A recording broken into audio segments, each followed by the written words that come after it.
தானே இது தனியா உட்காந்துட்டடக்கா. ஏதாவது போய் பேச்சு கொடுப்போம். யார்கிட்டயாவது கதை பேசினா தான் நாளையே நவளுது. என்ன மரிமக்கா? மாமல்லரி வா வந்து இருமா. நமக்கு கதை பேச ஆள் கிடைச்சிருக்கு இன்னைக்கு. வீடு விடா போய் அலையணுமே நினைச்சேன். நம்ம வீட்டுக்கே ஒட்டி கதை வந்துட்டா. இவா போதுமே நீ பொழுதுக்கு வேலையெல்லாம் முடிஞ்சுதா? பொங்கியாக்கி சாப்பிட்டாச்சா? ஆமாம்மா பொங்கியாக்கி சாப்பிட்டாச்சு. எங்க போயிட்டு வர? பால் கடை திறந்துருப்பான்னு பாத்துட்டு போலான்னு வந்தோம்க்கா. அப்படியே வரும்போது நீங்க உட்காந்துருக்கீங்கன்னு பேச வந்தேன். சரி சரி. சோரெல்லாம் பொங்கிட்டியா நீ? பொங்கி சாப்பிட்டாச்சு. இன்னைக்கு வெண்டைக்காய் புளிக்குழம்பு தான் வச்சேன். காலையிலேயே வச்சு அனுப்பி விட்டாச்சு பிள்ளையில. குழம்பு சோறு எல்லாம் குளிர்ந்துவே இருக்குன்னு இப்போ கொஞ்சம் சோறு மட்டும் வடிச்சேன். வேற என்ன வேலை நமக்கு? பிள்ளைகளுக்கு காலையிலேயே சோத்த பொங்கி கொடுத்து அனுப்பிட்டோம்னா நமக்கு ஒரு வேலை இருக்காது. என் பிள்ளைலாம் பள்ளியிடம் படிக்க காலத்துல சாப்பிடுறதுக்கு வீட்டுக்கு வரும். இப்போ உள்ள பிள்ளைகளுக்கு காலம்பரே எழுந்திரிச்சு ஸ்நாக்ஸ் பாக்ஸா என்னமோ சொல்லுதாவோ. ஸ்நாக்ஸ் பாக்ஸ் கொடுக்கணுமா, லஞ்ச் பாக்ஸ் கொடுத்து விடணுமா, ஏதோ லிஸ்ட் எடுக்குதா என் மருமவா. அதுக்குன்னு தனித்தனி டப்பா வேற வாங்கி வச்சுக்கிட்டுதா. ஆமாக்கா, உங்க காலத்துல நீங்க பிள்ளைகளை அனுப்பின மாதிரி இப்போ உள்ளது கிடையாது. சரிதான், நமக்கு என்ன தெரியுது? ஏக்கா மரும பிள்ளை நல்ல குணமா உள்ள பிள்ளை என்னக்கா உங்களுக்கு? ஆமா குணமா அமைஞ்சா டெய்லி அவளோட சோதனை தானே வீட்டுல. ஆமாக்கா அப்படி சொல்லுறியே. நல்ல பிள்ளைன்னா கேள்விப்பட்டேன். அவ நல்லவனா நான் கெட்டவளா? அவளை போல ஒரு பொம்பளை எவ்வளவு இருப்பாளா? தலைவிதியே நம்மள கல்யாணம் பண்ணி கொண்டு வந்துட்டேனே நானே வருத்தத்துல இருக்கேன். நீ வேற என் வயிற்றுச்சல் தெரியாம பேசிக்கிட்டு இருக்க. ஐயா அப்படி என்னக்கா பண்ணிச்சு அந்த பிள்ளை? ஒரு நாள் இனி மனுஷியாவே மதிக்கவே கிடையாது பாத்துக்க. மாமியான்னு ஒரு பயமும் கிடையாது, மரியாதையும் கிடையாது. எவ்வளவு ஒருத்தி வீட்டுல இருக்கன்னு நினைச்சிட்டு அழகிதா. என் மவனை கைக்குள்ள வச்சுக்கிட்டு என்கிட்ட சரியா பேச கூட விட மாட்டேக்கா. என் மவ வந்தாலும் கூட விட்ட சரியா பேச மாட்டா. வான்னு கூட கேட்க மாட்டா பாத்துக்கோ. இப்படி ஒரு பொம்பளை நீ பார்த்ததுண்டா? எனக்கெல்லாம் பார்த்த அப்படின்னா 5 நாத்தனா.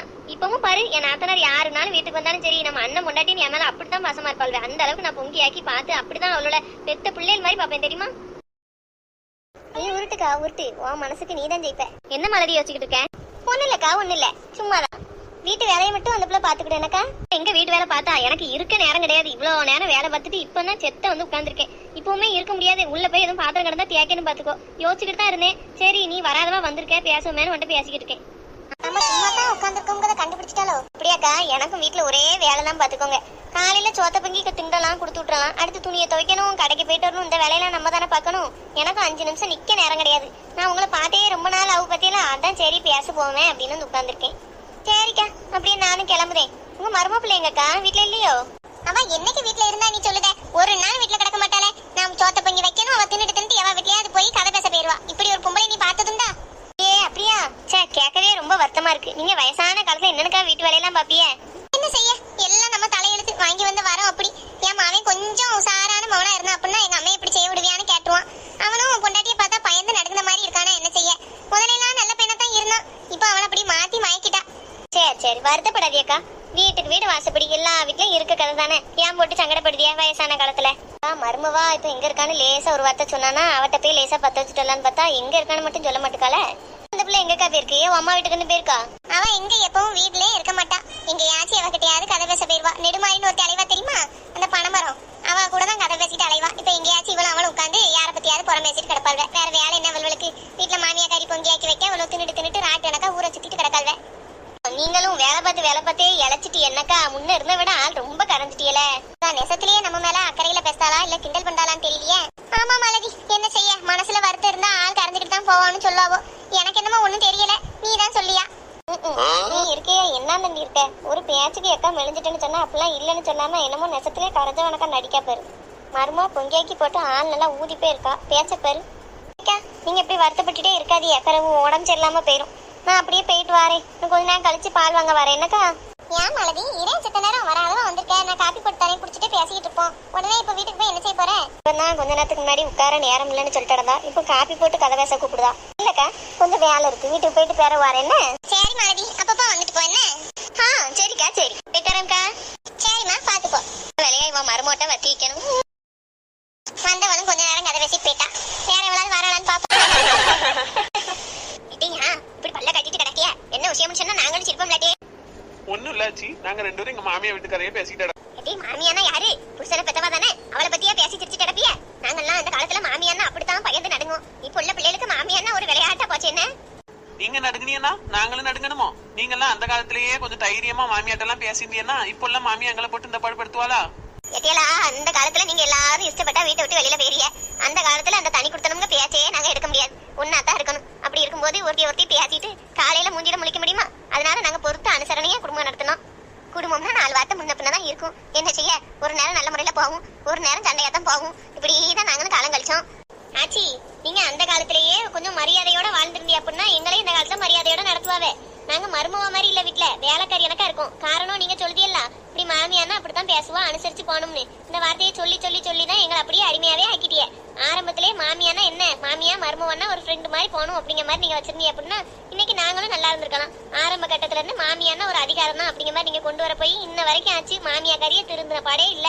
என் மாமியாலாம் விடிஞ்சாலே சண்டை இழுக்கலாம்னு தான் முடியுது அவளுக்கு. அப்படி இல்லம்மா, ஆச்சி என்ன சொல்ல வரவ அப்படின்னா, குடும்பத்துல ஒரு வார்த்தை முன்ன பின்ன இருந்தாலும் கொஞ்சம் அனுசரிச்சு போனாதான் நம்ம வீட்டு பிரச்சனை வெளியில தெரியாம சந்தோஷமா காலம் கழிக்க முடியும். நம்ம வீட்டு பிரச்சனையை 4 பேர் பேசினாலும் அது நமக்கு தானமா அசிங்கம். ஆமாக்கா, நீங்க எல்லாரும் இப்படி பழக்கி விடுங்க. வெளியில தெரியக்கூடாது, வீட்டு சத்தம் வெளியில கேட்க கூடாது, வீட்டு பிரச்சனை வெளியில தெரியக்கூடாதுன்னு. என்ன நடந்தாலும் என் மாமியார் போய் வீடு விடா பேசத்தான் செய்யுது. அது எங்களை கஷ்டப்படுத்திட்டு வீடு விடா போய் எங்களை பத்தி புறம் பேசுது. நாங்க கஷ்டப்படுதோம், அந்த கஷ்டத்தை வெளியில சொன்னா நாங்க மாமியாரை பத்தி புறம் பேசுதோம், பெரிய வேலை ஏசுதோம்னு சொல்லுதீங்க. அப்ப அந்த பொம்பளை எங்களை படாத பாடு படுத்தாம இருக்கணும்ல. என் பிள்ளைய கூட பார்க்க மாட்டேங்குக்கா, நான் தான் எல்லாமே பார்க்கணும். ஆனா என் பிள்ளைய நான் திட்டும்போது மட்டும் என் அவனை நான் ஒரு நாள் ஒண்ணு சொன்னது கிடையாது. நீ எப்படி அந்த பிள்ளைய எப்படி பேசலாம்னு எனக்கும் என் வீட்டுக்காருக்கும் சண்டை இழுத்து விட்டுருக்கு. இது ஒரு நல்ல குணமா சொல்லுங்க? நெடுமாறி, வீடுனா எல்லா பிரச்சனையும் இருக்கத்தான் செய்யும். சங்கடப்பட்டுட்டே கழிக்காதிய. சரி இவங்க அப்படித்தான் அப்படின்னு நினைச்சு விட்டுட்டேன்னு வைங்களேன், வாழ்க்கை கொஞ்சம் சுலபமா போகும். நாங்களும் மாமியாரோட கழிச்ச போதான். இன்னைக்கு எங்க மாமியார் போனதுக்கு அப்புறம் இப்ப ஒரு பெரிய ஆள் இல்லாம வீடு வெறிச்சோடி இருக்கான்னு கவலைப்படுதோம் தெரியுமா? நல்லா கவலைப்படுங்க, எங்களுக்கெல்லாம் அப்படி என்னைக்குமே கவலை வராது. போன வரைக்கும் சந்தோஷம் நினைப்போம். மாமியா இருந்தா தம்பி குடும்பத்துக்கு நல்லது, எது ஒரு நல்லது கெட்டதுன்னு அவட்ட கேட்டு செஞ்சுக்கிடலாம்ல. அவ இருக்கவே கூடாதுன்னு நினைக்கிய. இது மாதிரி இந்த கிளவிட்டெல்லாம் பேசி பிரயோஜனமே கிடையாது. சரி சரின்ட்டு போயிட வேண்டியதான். ஆமா, இந்த பழைய கிளவியெல்லாம் இருக்க இடத்துக்கே நம்ம வரக்கூடாது. நம்ம தனியா உட்காந்தாது பேசிக்கிட்டு இருந்திருக்கலாம். இவ்வளவுதான் நம்ம இருக்க இடத்த மோப்ப முடிச்சு வந்ததால வீட்டுல ஒருத்தி கிடக்க அப்படின்னா வெளியில எப்படி ஒருத்தி வந்து வச்சிருந்தா நமக்கு எப்ப பார்த்தாலும் அட்வைஸுங்க பேர்ல. ஆமா, அமைதியாவே பேசிக்கிடுவோம். அப்புறம் அதை கிளவி போய் என் மாமியாட்ட வத்தி வச்சாலும் வச்சிரும். அதுவும் லேசுப்பட்ட கிளவி கிடையாது. என்ன கிளவி குளவின்னு சத்தம் கேக்கு? என்னைய தானே பேசிட்டியே, காது கேட்காதுன்னு நினைச்சிட்டே. கண்ணுதான் தெரியாது, காதெல்லாம் நல்லா கேட்கும் எனக்கு. உங்களை சொல்லல ஆச்சி, ஒரே குளவி கூடு கட்டின மாதிரி தெரியுற. நம்ம உட்கார்ந்து இருக்கலாமா இல்ல வீட்டை பார்த்து போலாமான்னு பேசிக்கிட்டு. அப்பா எப்பவும் இந்த மர நிழல்ல ஒரே கூட்டம் தான், கலகலன்னு உட்கார்ந்து பேசிட்டு கிடக்கால்வோ. என்ன மாலதியக்கா இந்த பக்கம்? சும்மா அந்த பக்கமா வந்தேன், எல்லாரும் உட்கார்ந்துருக்க பக்கம் நானும் வந்தேன். அம்மா மாலதி. இருக்கம்க்கா இருக்கேன். என்னம்மா ரம்யா, உங்க மாமியாருக்கும் உனக்கும் பெரிய சண்டை போலையே? அப்படியெல்லாம் ஒண்ணும் இல்லையாக்கா. யாரு சொன்னா? யார் சொல்லணும்? வா வீட்டு பிரச்சனையை பேசித்தான் உன் மாமியார் தான் வாசல்லே உட்கார்ந்துருக்க. வாரவ போறவளெல்லாம் கூப்பிட்டு என் மருமவளை போல கேடுகாரி எவளும் இல்லன்னு சொல்லிக்கிட்டு இருக்கு. நான் அந்த பக்கம் போவே வேண்டாம்னு நினைச்சேன். பாத்துக்கோ, வலுக்கட்டாயமா என்ன இழுத்து வச்சு கதை பேசுது. அதுவும் ஒரு நிமிஷம் கூட எனக்கு இருக்க முடியல. ஒண்ணு என்ன திட்டுது. திட்டுனாளா? அவளுக்கு இப்ப நான் என்ன செஞ்சேன்? எல்லா வேலையும் பார்த்து வச்சுட்டு நான் செத்த நேரம் இப்பதான் வந்து உட்கார்ந்துருக்கேன். இப்ப எதுக்கு என்ன திட்டிட்டு நடக்காவா? ஏ ரம்யா, அவ இவன் மரியாதை இல்லாம பேசாதமோ, வயசுக்கு மதிப்பு கொடுக்கணும்ல. இல்லக்கா, நான் காலையில இருந்து பாடு பார்த்துட்டு என் பிள்ளையும் பள்ளியிடத்தை கொண்டு போய் விட்டுட்டு இப்பதான் செத்த வந்து உட்கார்ந்துருக்கேன். நான் என்ன செஞ்சோம்னு இவகிட்ட என்னை பத்தி பேசியிருக்கா அந்த பொம்பளை? ஏமா சும்மா என்னத்தையாவது பேசியிருப்பாவே, பெரிய பிரச்சனையா ஆக்காத. ஏ கோமதி அக்கா, அவ மாமியா ஒவ்வொருத்தரையா கூட்டு வச்சு பேசிக்கிட்டு இருக்காக்கா. இவ்வளவு தூரம் பேசின மட்டும் அது எப்படிக்கா நீங்க சாதாரண பிரச்சனைன்னு சொல்லுவிய? என்ன தெரிந்தாலும் இப்படி பேசலாமா? அவ பெத்த மவளா இருந்தா அப்படி பேசவளாக்கா? எனக்கே காது கொடுத்து கேட்க முடியல. அண்ணன் வார்த்தையெல்லாம் கேட்க வந்த பிள்ளைய. அக்கா இவெல்லாம் நல்ல பொம்பளை கிடையாதுக்கா. ஒரு வீட்டை 4 வீடு ஆக்கி விட்டுருவா. இவட்டெல்லாம் பேச்சே வச்சுக்கிடாதிய. வேற என்னெல்லாம்க்கா சொன்ன அந்த பொம்பளை? என்னத்த சொல்ல, காலையில இருந்து ராத்திரி வரைக்கும் அந்த பொம்பளை தான் வேலை பார்க்குவான். நீ படுத்து உறங்குதியா, போன் பார்த்துட்டு கிடக்கியா, ஒரே பேச்சு உன்னைய பத்தி. நானும் சொன்னேன், ஏக்கா இந்த அளவுக்கு பேசாதிய, என்ன இருந்தாலும் மருமவ பத்தியெல்லாம் விட்டு பிடிங்கக்கா, சின்ன பிள்ளை தானே, கொஞ்ச நாள சரியா பெறும்னா நான் சொன்னேன். அது ஒரு வார்த்தைக்கு ஒரு வார்த்தை உன்னைய பத்தி பேசினா தான் தூக்கமே வரும் போல இருக்கு. இன்னைக்கு தெரியாதனமா அதுகிட்ட போய் மாட்டிட்டமே, நானே தப்பிச்சு ஓடி வந்திருக்கேன். இப்போ பாத்தியா நெடுமாரி, காலையில இருந்து நான் வேலை பார்த்துட்டு குறுக்கு ஒடிஞ்சு போய் இருக்கேன். செத்த படுக்கலாமான்னு இருக்கு. அப்படி இருந்தும் சரி கொஞ்ச நேரம் கிடைச்சா 4 பேர் முகத்தை பார்த்தா நிம்மதியா இருக்குமே தான் இங்க வந்து உட்கார்ந்தேன். அப்போ இருந்தும் நான் இல்லாத நேரத்துல எந்த அளவுக்கு அவ பேசியிருக்கான்னு பாரு. அது தெரிஞ்ச விஷயம் தானே ரம்யா. நம்ம இருந்தாலும் நம்ம இல்லாட்டாலும் நம்மளை பத்தி புறம் பேசினதான் இந்த மாமியா கரியருக்குலாம் நேரம் போகும். நெடுமாரி, ஏற்கனவே அவ கோவமா இருக்கா, கூட கொஞ்சம் ஏதாவது பேசி விடாதமோ? நானும் அவளை அமைதிப்படுத்த தாங்க சொல்லிக்கிட்டு இருக்கேன். மாமியானா அப்படித்தான் இருப்பா அப்படின்னு சொல்லிட்டோம்னா அதான் தலைவிதினா அமைதியா இருவா. ஒவ்வொருத்தைய மாமியாட்ட ஒரு பேச்சு பேசிட்டு அதை வந்து மருமோட்ட சொல்ல, மரும ஒண்ணு சொன்னா அதை கொண்டு போய் மாமியாட்ட சொல்ல, இதே பொழப்பா இருக்கல்வக்கா ஊர்ல. இதனாலயே நிறைய வீட்டுல பிரச்சனை வருது. அவளுக்கெல்லாம் ஒரு விதி வரமாட்டுக்கு. இவ யார சொல்றா? நம்மளதான் குத்தி காட்டி சொல்றாளா, வேற வழியும் சொல்றாளான்னு தெரியலையே. நீ கொஞ்சம் அமைதியா இரு ரம்யா. எவளையும் என்னமோ சொல்றாளுவோ அப்படின்ட்டு உன் மாமியாட்ட போய் சண்டை போட்டு கிடக்காத. அதுக்கப்புறம் அவ வாங்கிட்ட சண்டை போடுவா, உன் புருஷன் ஏதாவது சொல்லி கொடுப்பா. இன்னைக்கு நிம்மதியே உனக்கு இல்லாம போயிரும். இல்ல நெருமாரி, அவ எப்படி என்னை பத்தி பேசலாம்? நான் ஏதாவது வேலை செய்யாம வந்தோம்னா தானே என்னை பத்தி பேசணும். காலையில ஒரு காபி கூட போட்டு குடிக்க மாட்டுக்கா, ஒரு காபி அடிச்ச டம்ளர் கூட எடுத்து வைக்க மாட்டுக்கா. உட்கார்ந்த இடத்த தின்னுட்டு அப்படியே தட்டுல கையை கழுவிட்டு அனுப்பிச்சு போயிருந்தா. நான் தான் எல்லாம் செய்ய வேண்டியிருக்கு. அப்படி இருந்தும் போறவா வரவா இல்லாட்டே என்னை பத்தி இப்படி பேசினானா என்ன அர்த்தம்?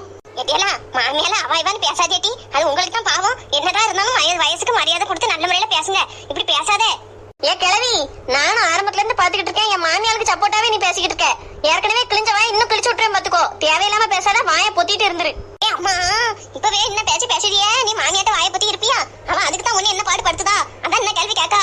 உங்களை மாதிரி வரத்தான் வர மருமகளை வச்சுட்டு இந்த மாமியால என்ன செய்வல்வே? ஏ சித்தி, நீங்க அமைதியா இருங்க சித்தி. சின்ன பிள்ளைல அதுவும் சங்கடத்தை ஏதோ பேசிக்கிட்டு இருக்கோம். நம்ம பேசணும்னா அதுங்களுக்கு பிடிக்காது. இல்ல லட்சுமி, அவ மாமியால என்ன பேசலாமா? அதைத்தானே நான் சொன்னேன், நல்லதுக்கு தானே சொன்னேன். என்னையவே என்ன கேள்வி கேட்டுட்டாலே இப்போ என் பியாத்தியை விட 2 வயசு இளமையா இருப்பா இவ. என்னைய பார்த்து வாயை கிளிப்பேன் வயிற்ற கிளிப்பாங்கால. இவ மாமியாட்ட வாயை பத்தியா இருக்க போறா? வீட்டுல சண்டை வருதுன்னா இப்படிப்பட்டவளால தான் சண்டை வருது. அப்புறம் நாங்க நல்லவளோன்னு பேசிக்கிட்டு வெளியில. இன்னும் வரத்து வந்தா மாமியா கையை வச்சு அழகு பக்கவா செய்வா. அது சரி, இப்படிப்பட்ட கிழவியா இருக்கு தண்ணியும் சண்டை என்னைக்கும் குறையாது. என்ன வரத்து வருது இங்க வந்து உட்காந்துக்கிட்டு பேசுனா இருக்க மாட்டோம்ல. அப்புறம் எதுக்கு கிழவி என்கிட்ட அட்வைஸ் பண்ணிக்கிட்டு இருக்கேன்?